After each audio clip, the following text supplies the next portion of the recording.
The aim of the lab was to make a measurement of acceleration due to gravity, where the goal was to be precise as possible. The method that was conducted to measure it was dropping objects from a height and recording the fall, then using motion tracking software to deduce the acceleration force by using the known distance and time.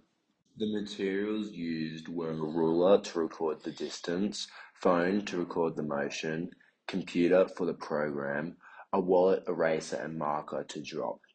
There were 3 different objects dropped during the session. This number is low because of time constraints. A meter ruler was used as a calibration stick. It signifies that a variable amount of pixels is equal to 1 meter. It was made sure that the objects that were to be dropped were close to parallel to the ruler as possible to eliminate error. If the object is closer to the camera than the ruler is, the software will overestimate the distance fallen. The distance that the objects fell did not need to be controlled because the programmer measured the initial position and the end position. The time intervals between the tests increased consistently, ensuring accurate tracking of acceleration. To use the software, you place the axis on the object where the motion will start. When tracking the motion, only the x-coordinate was monitored. This was because there was only one force acting on the object. How the objects are tracked is by adding a point mass function to the track drop-down menu. The shift key is held to turn on the tracking ability. Then the user clicks where the object is. The lowest point of the object was consistently tracked to maintain accuracy in displacement measurements. To calculate the acceleration due to gravity from a motion of a falling object, you can use the kinematic equation for uniformly accelerating motion. Since the object is dropped from rest, the acceleration force of gravity is the only force acting on it.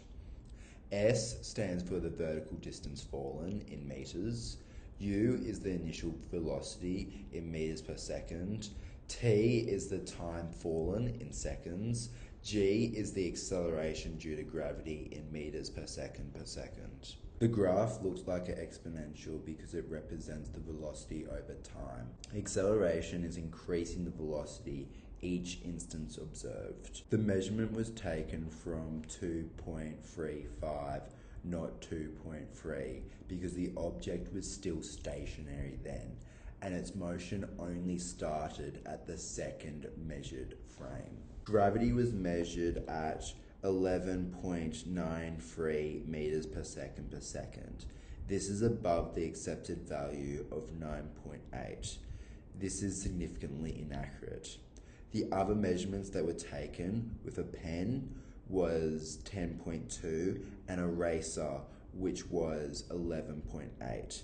Therefore, the average of the 3 measurements is 11.03. Improvements to the method are to just drop one object instead of dropping 3 different objects, as using one object reduces the variables, simplifies error analysis, and increases repeatability. This focuses effort on addressing systematic errors like calibration on timing, rather than conflating results with object-specific inconsistencies. The random errors that could be present in the experiment are human-made, with inaccuracies tracking the bottom of the object.